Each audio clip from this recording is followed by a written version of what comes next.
სოფელ მუცხში მცხოვრებმა ახალგაზრდამ ირაკლი ქურდაძემ თანატოლებში ჯანსაღი ცხოვრების წესის დამკვიდრების მიზნით პროექტი დაწერა. ერთი ნაბიჯი ჯანსაღი ცხოვრებისაკენ, რომელიც ფირმა ავერსმა დააფინანსა. პროექტის მიზანია ურავლის ხეობის სოფლებს შორის საფეხბურთო ტურნირის გამართვა. ტურნირში 14 თამაში შედის და ერთ კვირას გაგრძელდება.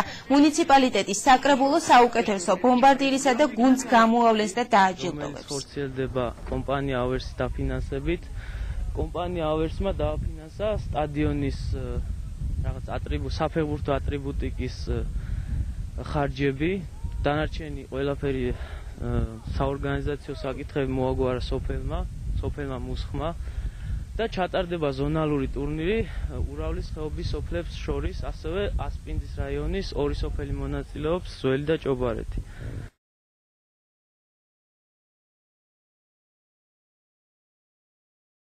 იმართება ტურნირი 2000 წლის პროექტის ავტორი სოფელ მუსხის მკვიდრია. ტურნირის შესახებ ჩვენი კორესპონდენტი შორენა სურმანიძე გიამბობთ. ერთი ნაბიჯი ჯანსაღი ცხოვრებისაკენ. ამ სახელწოდების პროექტის ავტორი 19 წლის ირაკლი ქურდაძეა. პროექტი ფარმაცევტულმა კომპანია ავერსმა დააფინანსა. ფინანსურ დახმარებას ტურნირის საზღვარგარეთში მოღვაწე ქართველი დავით გოგსაძეც უწევს. ტურნირის მიზანია ჯანსაღი ცხოვრებისაკენ მოწოდება და ჩვენ გეგმავთ სამომავლოდ გავაფართოვოთ ტურნირის არეალი, ჩავართოთ უფრო მეტი სოფელი. ამისათვის გვესაჭიროება სტადიონის რეკონსტრუქცია. ამის დიდი იმედი გვაქვს, რომ ამაში დაგვეხმარება როგორც ადგილობრივი, ისე ცენტრალური მთავრობა. ტურნირში ურავლის ხეობის სოფლების გუნდები მიიღებენ მონაწილეობას. მუსხის ტურნირი 2000 რომ მუსხისა და ურავლის საფეხბურთო გუნდების თამაშით გაიხსნა. თამაშს გულშემატკივრობის გარდა ახალციხის მუნიციპალიტეტის გამგეობისა და საკრებულოს თანამშრომლებიც ესწრებოდნენ. ეს ჯანსაღი ატმოსფეროა, ახალგაზრდები არიან, თამაშობენ, უყურებდა ერთ-ერთი ანგარიში. უსურვებდი წარმატებას და კარგი იქნება თუ სხვა სოფლებიდანაც იქნება გამოხმაურება და ეს დავაწესოთ, ეს იყოს ქვეჯგუფი როგორც ასეთი ურავლის ხეობის.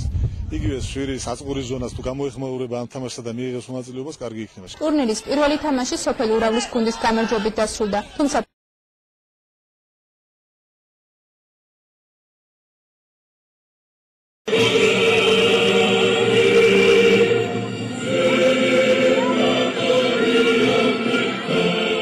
ტურნირი 2009 ტრადიციულად საქართველოს ეროვნული ჰიმნით გაიხსნა. თამაშის პირველი მატჩი სოფლების მუსხისა და ურავლის საფეხბურთო გუნდებს შორის შედგა. დიდი ინტერესი აქვს ამ ტურნირს, ყველანი გახარებულია სოფელი და ჩვენ იმისთვის ვიბრძვით, რომ ჩემპიონები გავხდეთ, დასახული გვაქვს, რომ ჩემპიონები გავხდეთ. ძალიან კარგი ტურნირია. ხო, კიდე მიამატებენ უფრო ამის სიახლეს ამ ტურნირს, უფრო კარგიც იქნება. ეს ტურნირში მონაწილე ახალგაზრდა გუნდების ლიგას ასპინძის მუნიციპალიტეტით შეუერთდა. პროექტის ავტორმა და მენეჯერმა ნორჩი ფეხბურთელების ლიგა ჩამოაყალიბა. როგორც ირაკლი ქურდაძე აცხადებს, ტურნირის მთავარი მიზანი ახალგაზრდა თაობის დაინტერესებას და ჯანსაღი წესით ცხოვრებას ეხმარება. წელს მუსხის საფეხბურთო ტურნირში მონაწილეობს 8 გუნდი. ესენი არიან ძირითადად ახალციხის მუნიციპალიტეტის გუნდები, არის ასევე ასპინძის მუნიციპალიტეტის გუნდებიც. ტურნირის მთავარი მიზანია ჯანსაღი ცხოვრების წესისაკენ მოწოდება, ახალგაზრდობის ჩართვა აქტიურ ჯანსაღ ცხოვრებაში. წელს ამ ტურნირში ჩვენს ნორჩი ფეხბურთელები ჩავერთეთ. ძალიან მიხარია ამის გამო და ფიქრობ წარმატებას მივაღწევთ. არ არის თავარი გამარჯვება, აქ თავარია დამეგობრება, გამოცდილების მიღება და შემდეგ უკვე კარგი თამაში, რა თქმა უნდა. ტურნირს ძალიან დიდი მნიშვნელობა აქვს, იმიტომ რომ ჯანსაღი მომავალი იზრდება, ჯანსაღი თაობა იზრდება, ძალიან მოხარულები ვართ, იმიტომ რომ ადამიანები საქმდებიან და ადამიანი თავის ჯანსაღ ცხოვრებას აგრძელებს. ტურნირის პირველ მატჩს მუსხისა და ურავლის გულშემატკივრები და ახალციხის